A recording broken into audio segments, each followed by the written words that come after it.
Hello there, and welcome to another episode of Nostalgia vs. Reality First Looks. Today we're taking a look at Guild Wars. Now this game would be pretty much impossible for me to review in the standard way, but it was extremely important to me as a child, along with World of Warcraft. So we're going to take a look at this one, at least. We might take a look at World of Warcraft, but I don't know, that one seems to be pretty well known and common. Um, There used to be a lot of people playing the first Guild Wars. Now there's not really anybody. Everybody's gone off to play Guild Wars 2. I'm not actually totally sure what I'm doing. I just logged into a character that wasn't at level cap here. And, let's see.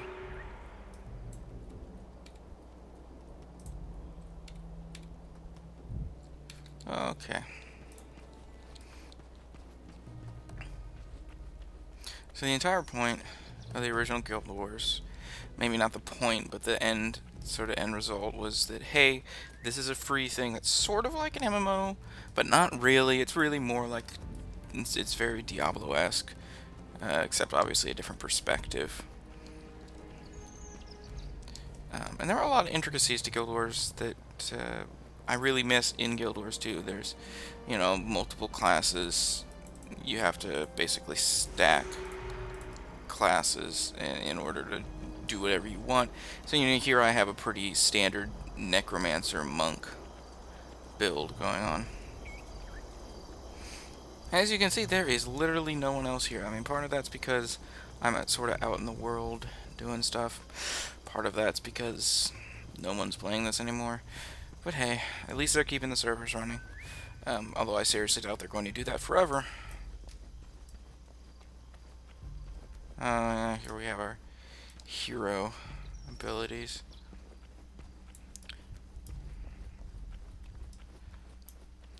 Now, I don't really remember how to play this class that I grabbed. So the sort of core thing about the original Guild Wars is that I have these abilities. I can socket these abilities when I'm in town, but I can't modify them once I'm out in the world. So I have to figure out what exactly I'm supposed to be doing here. And go do it. Defend the sailors as they complete the ceremony. Okay. Let's see, what do I have here? Exploits a fresh corpse. Blah, blah, blah. Where do I get? There we go. This entire, if I remember correctly, this build's called a minion master build. And its entire point is just,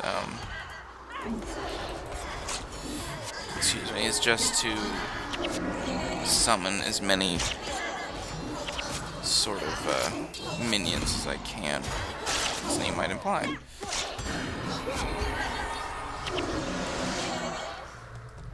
Of course, I can't summon them out of, well, I can summon them out of this corpse of a sailor.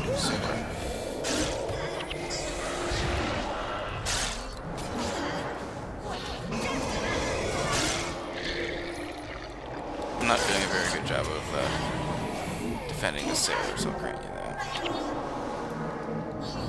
There's these. Now, probably the biggest knock against like a Guild Wars today is, World of Warcraft's interface holds up because there's so many mods available, and you can make it modern. Although it's certainly not modern by default. With Guild Wars, there's really no mods. The only thing you can do to mod things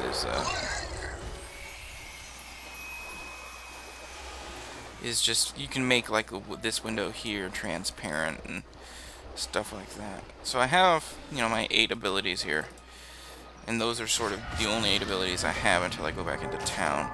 And then I also have, this is a feature they added later, but I have a few heroes with me that just sort of hang out with me and do damage to stuff. The Mox guy was a thing from Eye of the North, I believe. But I have a few other heroes from, oh my god, I don't even remember the name of the expansions for this thing. Nightfall, I believe. My biggest memories of of Guild Wars are sort of, I don't know. It's probably the PvP. I remember having a lot of fun with the Christmas events. Oh, that might be going on right. We're gonna see if the Christmas stuff's going on right now. That's probably the most fun I ever had with this game was the different events, the holiday events they'd have. They'd have something for Chinese New Year. They'd have something for Christmas, just like every other MMO. Uh, let's go to a level capped character.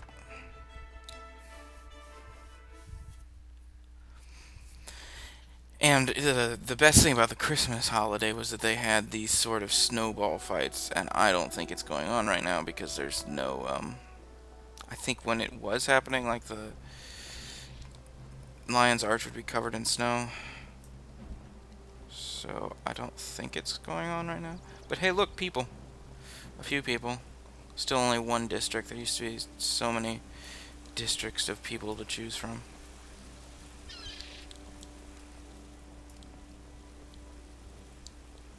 But you know, everybody left playing it still sort of like is at level cap and probably just spending most of their time hanging out in hubs and maybe doing some stuff. Maybe queuing up for some PvP or something. God knows if there's even enough people even playing PvP anymore. Seeing Lion's Arch like this is weird because, you know, Lion's Arch is in Guild Wars 2 as well. And I don't know, it's weird going back.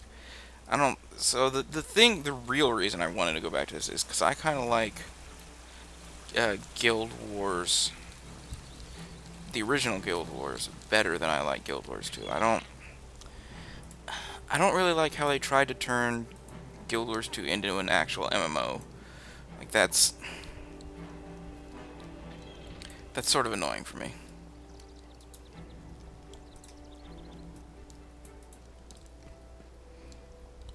When this, I actually sort of liked the original Guild Wars because it was different. There's something unique about it, but with Guild Wars 2, they threw that all out the window and said, hey, let's make an MMO. Let's make a free-to-play MMO, well, sort of free-to-play, that has some microtransactions, and let's just make an MMO. And I really liked how this one works. And, you know, they did bring over some of the elements, such as the limited bar and that sort of stuff. But I don't know, it just didn't feel... God, these names are also just awful. Just really, really bad. Of course, the worst thing about this is when you log in, you have to know... If it's a new install on your computer, you have to remember that what one of your characters is called. Thankfully, I always remember this one because this name is exceedingly dumb. So is this one, but I don't remember that one. God, I guess I have two Necromancer monks. One of them's a factions character, and one of them's a Nightfall character. I guess I really like that. And this is a PvP. That was another choice. You could just make a character that only played PvP and did nothing else. Let's see how many people are playing Fort Aspenwood. I remember really liking Fort Aspenwood. Nobody is here. There's no one here. Wow. Well, you know, I guess that's how it is. I'm in a guild of my own just because I got tired of people annoying me. But I remember being in like a large guild that was into PvP and stuff, and do guild versus guild PvP, and that was the best part of this game was PvP. The single player stuff was okay. The story wasn't very good. The writing wasn't very good. The acting wasn't very good. But the single player sort of let you play around with the mechanics you'd need in multiplayer. Although, I mean, a lot of my time was spent on multiplayer or PvP only characters, like this guy, which I think was built to sort of cripple and weaken people. Sure as hell looks like it.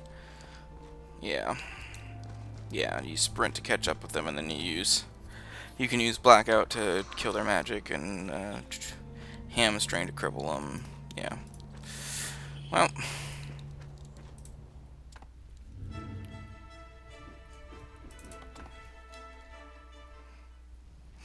everything loads really fast now that, I have a computer that's way beyond anything that you would actually need to run this game. The other big thing that has totally gone by the wayside is that there used to just always be a ton of people in these towns looking for groups to run pretty much any mission you wanted to run. But now, now there's absolutely nothing. Like you saw, I mean, there's only a few people in Lion's Arch, which is pretty much was always the biggest city hub. So, I don't honestly know, like, what this game even is anymore without active PvP and without active missioning. This sort of becomes like Unreal Tournament. Like, yeah, it's fun for a little bit. It's fun to look back on. But at some point, what's the point? I guess with that, I will see y'all next time.